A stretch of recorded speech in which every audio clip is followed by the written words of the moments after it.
Hello guys, कैसे हैं आप लोग। तो चलिए कुछ और क्वेश्चंस करते हैं एवरेज के। तो अभी तक हमने आपके लिए 2 वीडियोस बनाए हैं एवरेज के क्वेश्चंस के लिए। अब आप आज के लिए कुछ और नए क्वेश्चंस नए टाइप के लेकर आए हैं। तो चलिए शुरू करते हैं। The captain of a cricket team of 11 members is 26 years old. एक क्रिकेट टीम है, उसमें जो कैप्टन की एज है वो है 26 years and the wicket keeper is 3 years older. जो विकेट कीपर है वो उससे 3 साल ओल्डर है, मतलब बड़ा है। तो उनकी एज कितनी होगी? 29 years. If the ages of these two players are excluded, अगर इन दो प्लेयर्स की जो एज है उसे निकाल दिया जाए, the average age of the remaining players is 1 year less than the average age of the whole team. जो एवरेज एज होगी बचे हुए प्लेयर्स की, बचे हुए 9 प्लेयर्स की, वो 1 साल कम हो जाएगी पूरी टीम की एवरेज एज से। तो पूछ रहा है एवरेज एज क्या है टीम की। तो सबसे पहले देखिए, 2 सिनेरियो है कि 11 प्लेयर्स पूरे खेल रहे हैं, 11 प्लेयर्स पूरे खेल रहे हैं। यहाँ पे जो एवरेज होगा वो होगा सम upon number of observation. Average मैं यहाँ पे x मान लेता हूँ। सम जो होगा वो क्या होगा? टोटल सम पूरी टीम का, और यहाँ पे जो होगा 11 के बराबर होगा। नंबर ऑफ प्लेयर्स कितने हैं? 11। तो जो सम होगा टोटल वो 11x के बराबर होगा। ठीक है। अब ये 2 प्लेयर्स को अगर मैं एक्सक्लूड कर दूं, ये 2 प्लेयर्स को मैं क्या कर देता हूं? एक्सक्लूड कर देता हूं। ठीक है। तो यहां पर इस सवाल को ऐसे भी कर सकते हैं। ठीक है। और तरीका क्या है देखिए, अब इन्हें एक्सक्लूड कर दिया तो नया जो एवरेज है उसको मैं मान लेता हूं y। ठीक है। नया एवरेज है उसको मैं क्या मान लेता हूं? y। वो भी किसके बराबर होगा? Sum of all observation upon number of observation. अच्छा, सम जो है वो अब कितना हो जाएगा? जो ये टोटल सम था पहले, उसमें से कितना कम हो जाएगा? इन दोनों की एज कम हो जाएगी, मतलब 20 और 20 40, 49 और 6 55। इस सम में से 55 को क्या कर देते हैं? कम कर देते हैं। और जो n है उसकी वैल्यू कितनी हो जाएगी? 9, क्योंकि 2 प्लेयर्स क्या हो गए? बाहर चले गए। ठीक है। अब आप यहां से देखें, यहाँ से वो क्या बोलना चाहता है और यहाँ पे वो क्या करना चाहता है। 2 चीज़ें हमारे पास आ गई है। अब हमको निकालना है कि एवरेज एज क्या थी टीम की। ठीक है। अब एवरेज एज जो थी टीम की वो हमें टीम की निकालनी है पहले, है ना।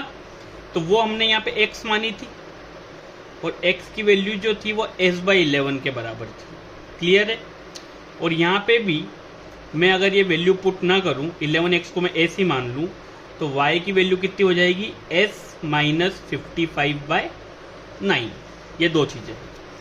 क्वेश्चन में क्या कहा था कि जब वो दोनों को निकाल देते हैं तो the average age of the remaining players is 1 year less than the average age of the whole team. के x minus y is equal to किसके बराबर हो जाएगा? 1 के बराबर हो जाएगा। x माइनस वाई किसके बराबर हो जाएगा? 1 के बराबर हो जाएगा। क्यों? क्योंकि यहाँ लिखा हुआ है कि जब वो दोनों प्लेयर्स बाहर हो जाएंगे तो जो एवरेज एज है रिमेनिंग प्लेयर्स की, वो टीम की, पूरी टीम की एवरेज एज से 1 साल कम हो जाएगी। It means x minus y किसके बराबर होगा? 1 के बराबर होगा। x की वैल्यू क्या है? s/11। y की वैल्यू क्या है? s minus 55/9 is equal to 1। Solve करें। 9 into s 9s, minus 11 into s 11s, minus into minus, plus 55 into 11 कितना होगा? 605 इज इक्वल टू, इन दोनों को मल्टीप्लाई आपस में हो जाएगा, डेट विल बी 99। अब 9s minus 11s, it will be minus का 2s। 99 minus 605, 99 minus 605, it will be minus का 506। ये हो जाएगा माइनस का 2s, माइनस से minus cancel, what is the value of S? 2 2 जा 4, 2 5 जा 10 एंड 2 3 जा 6। तो एस की वैल्यू आ जाएगी आपकी 253। हमें निकालना है क्या? Average age of the team.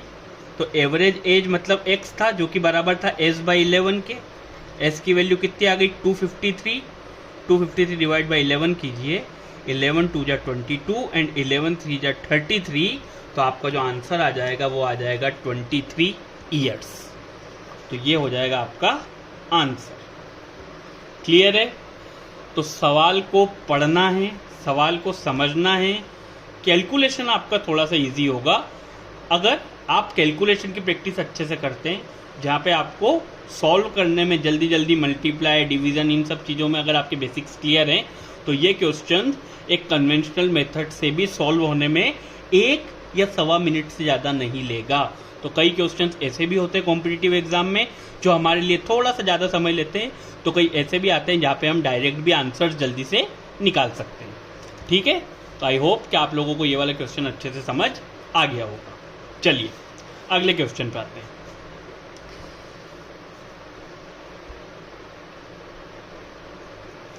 The average monthly income of P and Q is 5050। P plus Q की जो एवरेज इनकम है वो बराबर है 5050 के। सिमिलरली क्यू प्लस आर की जो एवरेज इनकम है वो बराबर है 6250 के। सिमिलरली पी प्लस आर की जो एवरेज इनकम है वो बराबर है 5200 के। ठीक है? Average equal to sum upon total number of observation ये होता है। उसने मुझसे बोला है कि पी की इनकम मुझे फाइंड आउट करनी है। चलिए, पी प्लस क्यू की एवरेज इनकम ये थी, तो पी प्लस क्यू की अगर मैं टोटल इनकम निकालूं तो वो कितनी होगी? 2 का इसमें मल्टीप्लाई कर देंगे, 2 0 0, 2 5 10 एंड 2 5 10, 10,100। क्यू प्लस आर की कितनी होगी? 2 0 0, 2 5 10, 2 2 4 एंड 1 5 एंड 2 6 12, 12,500। और सिमिलरली पी प्लस आर की कितनी होगी? 10,400। ये हमारे पास 3 चीजें आ गई। अब मुझे किसकी निकालनी है इनकम? मुझे इनकम निकालनी है पी की। किसकी निकालनी है? पी की। अब अगर मैं इनको मैं 3 इक्वेशन नाम देता हूं, 1 2 और 3। ठीक है?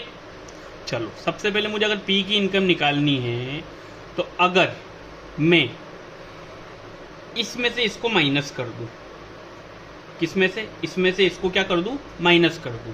मीन्स इक्वेशन 2 में से इक्वेशन 1 को क्या कर देता हूं? माइनस कर देता हूं। तो देखिए, Q plus R is equal to है 12,500, P प्लस Q है इक्वल टू 10,100। इसमें से अगर इसको माइनस कर दूं तो Q माइनस P हो जाएगा। चलिए, Q माइनस P नहीं हो जाएगा, Q से Q तो कैंसिल हो जाएगा, यहाँ हो जाएगा R माइनस P जो कि बराबर हो जाएगा किसके? 0 0 2,400 के। What is the value of R minus P? That is 2,400। इसको मैं बोल देता हूँ इक्वेशन 4। अब आप देखिए, इक्वेशन 3 में भी 2 वेरिएबल है P प्लस आर, इक्वेशन 4 में भी 2 वेरिएबल है P प्लस आर। अब अगर मैं 3 और 4 को ऐड कर दूं, क्या कर दूं?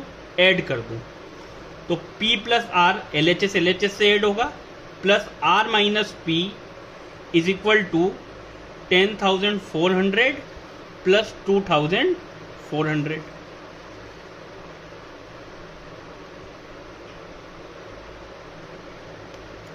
P से P माइनस हो गया। What is the value of R? That is 12,800। ठीक है? R की वैल्यू यहां से आ जाएगी 6,400। अब मुझे तो P की इनकम निकालनी थी, तो यहां देखिए थर्ड वाला, अगर मैं इक्वेशन थर्ड में 10,400 में से R की इनकम को माइनस कर देता हूं 6,400, तो कितना बच जाएगा? 4,000 रुपीज़ बच जाएगा। और ये 4,000 रुपीज़ जो है ये किसकी इनकम हो जाएगी? ये इनकम हो जाएगी P की।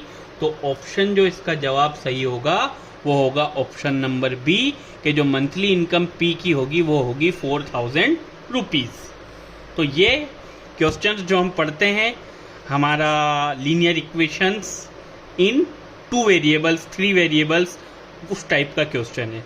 तो जो बेसिक मैथ्स, एप्टीट्यूड का मतलब ही होता है बेसिक मैथ्स, जो हम 6, 7, 8, 9, 10th में बेसिक मैथ्स पढ़ते हैं, उसी मैथ्स का एक एडवांस्ड वर्जन को क्वांट कहते हैं। तो these all are the basics. तो आई होप कि आप लोगों को ये क्वेश्चन भी अच्छे से समझ आ गया होगा।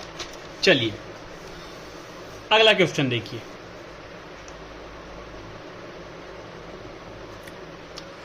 The average age of husband, wife and their child 3 years ago was 27 years. 3 years ago मतलब 3 साल पहले।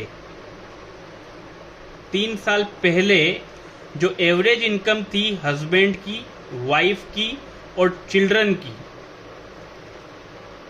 सॉरी एवरेज एज थी वो थी 27 ईयर्स। मतलब 3 साल पहले husband plus wife plus children तीनों की जो एज का सम था वो होगा 81। फिर क्या बोला, and that of wife and child 5 years ago.